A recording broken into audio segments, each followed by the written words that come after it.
ဒီနေ့တင်ဆက်ပေးခြင်းတဲ့ဇာတ်လမ်းကတော့ Inside Out Season 1က Riley ဆိုတဲ့10နှစ်အရွယ်မိန်းကလေးငယ်တဦးရဲ့စိတ်ခံစားမှုတွေကိုပုံဖော်ပြသတဲ့3D animation စကားတစ်ခုဖြစ်ပါတယ်။ဇာတ်လမ်းအစမှာ Riley ဟာသူ့မိဘနှစ်ဦးနဲ့အတူ Minnesota မှာပျော်ရွှင်စွာနေထိုင်ပါတယ်။သူမရဲ့ဘဝဟာပျော်ရွှင်မှုတွေနဲ့ပြည့်နှက်နေပြီး Joy ကသူမရဲ့အဦးစီးခံစားမှုအဖြစ်စဉ်ဆက်မပြတ်စ조사နေပါတယ်။ Riley ကသူမရဲ့အတွင်းစိတ်မှာ joy ပျော်ရွှင်မှု sadness ဝမ်းနည်းမှု anger စိတ်ဆိုးမှု fear ကြောက်ရွံ့မှုနဲ့ disgust နံပါတ်တော်မထိုက်မှုဆိုတဲ့စိတ်ခံစားမှု၅မျိုးရှိပါတယ်။သူတို့၅ဦးက Riley ရဲ့စိတ်ထဲမှာနေထိုင်ကြပြီးသူမရဲ့ဆုံးဖြတ်ချက်တွေအမှတ်တရတွေနဲ့စိတ်ခံစားမှုတွေကိုထိန်းချုပ်နေကြတာပါ။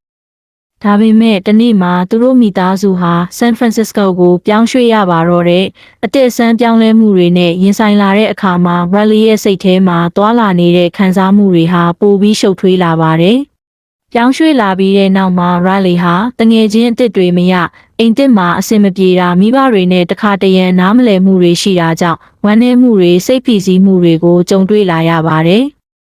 ဒီအချိန်မှာပဲ Sadness ကသူမရဲ့ core memories အနုမြူတွေကိုထိတွေ့လိုက်တဲ့အခါ Joy နဲ့ Sadness နှစ်ဦးဟာ Riley ရဲ့စိတ်အခြေခံစနစ်ဖြစ်တဲ့ headquarters မှထွက်ပစ်ခံလိုက်ရပါတယ်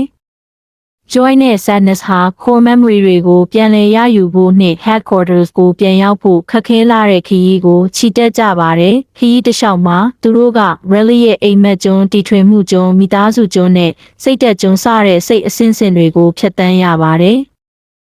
Sadness ဟာဝမ်းနည်းမှုတစ်ခုရဲ့တန်ဖိုးလူတစ်ယောက်အတွက်ဘလို့တက်တန်းတက်တာဖြစ်နိုင်နေဆိုတာကို Joy နားလည်လာပါတယ်။ရင်ထဲနာတာမချစ်ဘူးတာမနားလည်ဘူးတာတွေကြောင့်မိမိကိုယ်ကိုလည်းခံစားခွင့်ပေးဖို့လိုတယ်ဆိုတာကိုသိလာတာပါ